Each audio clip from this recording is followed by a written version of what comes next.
अथाष्टपञ्चाशः सर्गः। ततः प्रहस्तम् निर्यान्तम् दृष्ट्वा रणकृतोद्यमम् उवाच सस्मितम् रामो विभीषणमरिन्दमः क एष सुमहाकायो बलेन महता वृतः आगच्छति महावेगः किम् रूपबलपौरुषः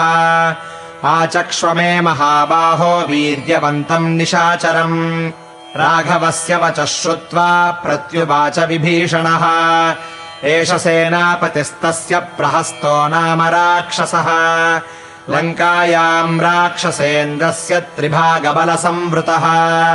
वीर्यवानस्त्रविच्छूरः सुप्रख्यातपराक्रमः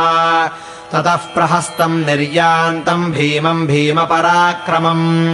गर्जन्तम् सुमहाकायम् राक्षसैरभिसंवृतम्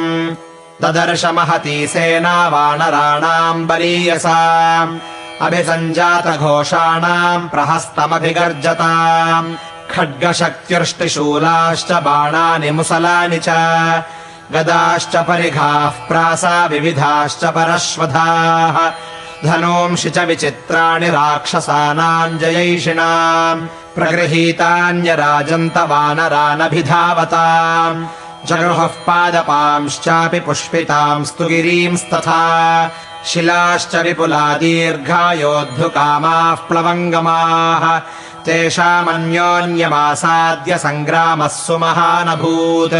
बहूनामश्मवृष्टिम् च शरवर्षम् च वर्षताम् बहवो राक्षसा युद्धे बहून् वानरपुङ्गवान् वानरा राक्षसांश्चापि निजघ्नुर्बहवो बहून् शूलैः प्रमथिताः केचित्तु परमायुधैः परिघैराहताः केचिच्छिन्नाः परश्वधैः निरुच्छ्वासाः पुनः केचित्पतिता जगतीतले विभिन्नहृदयाः केचिदिषु सन्धानसाधिताः केचिद्विधा कृताः खड्गैः स्फुरन्तः पतिता भुवि वानरा राक्षसैः शूरैः पार्श्वतश्च विदारिताः वानरैश्चापि सङ्क्रुद्धैराक्षसौघाः समम् ततः पादपैर्गिरिशृङ्गैश्च सम्पिष्टा वसुधातले वज्रस्पर्शतलैर्हस्तैर्मुष्टिभिश्च हता भृशम् बमञ्छोणितमास्येभ्यो विशीर्णदशने क्षणाः आर्तस्वनम् च स्वनताम् सिंहनादम् च नर्दताम् बभूवतु मुलः शब्दो हरीणाम् रक्षसामपि वानरा राक्षसाः क्रुद्धा वीरमार्गमनुव्रताः विवृत्तवदनाः क्रूराश्चक्रुः कर्माण्यभीतवत् नरान्तकः कुम्भहनुर्महानादः समुन्नतः एते प्रहस्तसचिवाः सर्वे जघ्नुर्वनौकसः तेषाम् निपतताम् शीघ्रम् निघ्नताम् चापि वानरान् द्विविधो गिरिशृङ्गेण जघानैकम् नरान्तकम् दुर्मुखः पुनरुत्थाय कपिः स विपुलद्रुमम् राक्षसम् क्षिप्रहस्तम् तु समुन्नतमपोथयत्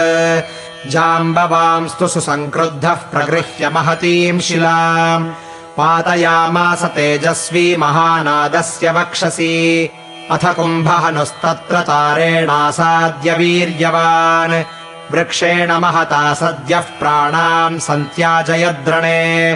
अमृष्यमाणस्तत्कर्म प्रहस्तो रथमास्थितः चकारकदनम् घोरम् धनुष्पाणिर्वनौकसाम्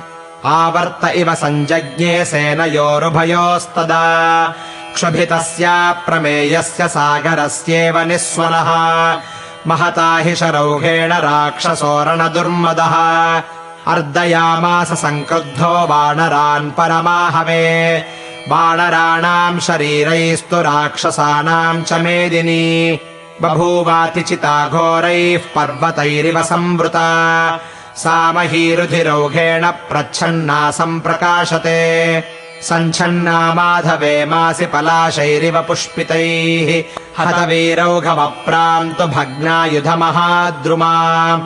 शोणितौघमहातोयाम् यमसागरगामिनीम् व्यकृत्प्लीहमहापङ्काम् विनिकीर्णान्त्रशैवलाम् भिन्नकायशिरोमीनामङ्गावयवशाद्वलाम् गृध्रहंसवहाकीर्णाम् कङ्कसारससेविताम् मेदःफेन समाकीर्णामार्तस्तनितनिस्वनाम् ताम् का पुरुषदुस्ताराम् युद्धभूमिमयीम् नदीमिव घनापाये हंससारससेविताम्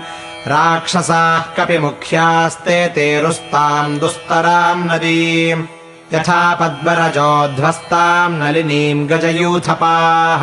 ततः सृजन्तम् बाणौघान् प्रहस्तम् स्यन्दने स्थितम् ददर्श तरसा नीलो विधमन्तम् प्लवङ्गमान् उद्धूत इव वायुःखे महदभ्रबलम् बलात् समीक्ष्याभिद्रुतम् युद्धे प्रहस्तो वाहिनीपतिः रथेनादित्यवर्णेन नीलमेवाभिदुद्रुवे स धनुर्धन्विनाम् श्रेष्ठो विकृष्य परमाहवे नीलाय व्यसृजद्बाणान् प्रहस्तो वाहिनीपतिः ते प्राप्य विशिखा नीलम् विनिर्भिद्य समाहिताः महीम् जग्मुर्महावेगा रोषिता इव पन्नगाः नीलः शरैरभिहतो निशितैर्ज्वलनोपमैः सतम् परमदुर्धर्षमापतन्तम् महाकपिः प्रहस्तम् ताडयामास वृक्षमुत्पाट्य वीर्यवान् स तेनाभिहतः क्रुद्धो नर्दन् राक्षसपुङ्गवः बवर्ष शरवर्षाणि प्लवङ्गानाम् च मूपतौ तस्य बाणगणानेव राक्षसस्य दुरात्मनः अपारयन् वारयितुम् प्रत्यगृह्णान्निमीलितः यथैव गोवृषो वर्षम् शारदम् शीघ्रमागतम् एवमेव प्रहस्तस्य शरवर्षान् दुरासदान् निमीलिताक्षः सहसा नीलस्येहे दुरासदान् रोषितः शरवर्षेण सालेन महता महान् प्रजघानहयान्नीलः प्रहस्तस्य महाबलः ततो रोषपरीतात्मा धनुस्तस्य दुरात्मनः बभञ्जतरसा नीलो ननाद च पुनः पुनः विधनुः सकृतस्तेन प्रहस्तो वाहिनीपतिः प्रगृह्य मुसलम् घोरम् स्यन्दनादवपुप्लुवे तावुभौ वाहिनी मुख्यौ जातवैरौ तरस्विनौ स्थितौ क्षतजसिक्ताङ्गौ प्रभिन्नाविव कुञ्जरौ उल्लिखन्तौ सुतीक्ष्णाभिर्दंष्ट्राभिरितरेतरम् सिंहशार्दूलसदृशौ सिंहशार्दूलचेष्टितौ विक्रान्तविजयौ वीरौ समरेष्वनिवर्तिनौ काङ्क्षमाणौ यशः प्राप्तुम् वृत्रवासवयोरिव आजघान तदा नीलम् ललाटे मुसलेन सह प्रहस्तः परमायत्तस्ततः सुस्रावशोणितम् ततः शोणितदिग्धाङ्गः प्रगृह्य च महातरुम् प्रहस्तस्योरसि क्रुद्धो विससर्ज महाकपिः तमचिन्त्य प्रहारम् स प्रगृह्य मुसलम् महत् अभिदुद्राव बलिनम् बलान्नीलम् प्लवङ्गमम् तमुग्रवेगम् संरब्धमापतन्तम् महाकपिः ततः सम्प्रेक्ष्य जग्राह महावेगो महाशिलाम् तस्य युद्धाभिकामस्य मृधे मुसलयोधिनः प्रहस्तस्य शिलाम् नीलो मूर्ध्नि तूर्णमपातयत् नीलेन कपिमुख्येन विमुक्ता महती शिला बिभेद बहुधा घोरा प्रहस्तस्य शिरस्तदा स गता सुर्गतः श्रीको गतसत्त्वो गतेन्द्रियः पपात सहसा भूमौ छिन्नमूल इव द्रुमः विभिन्नशिरसस्तस्य बहु सुस्रावशोणितम्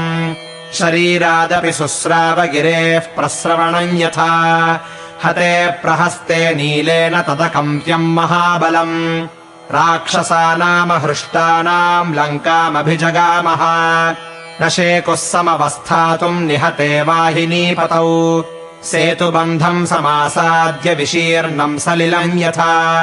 हते तस्मिंश्च मुमुख्ये राक्षसास्ते निरुद्यमाः रक्षः पतिगृहम् गत्वा ध्यानमूकत्वमागताः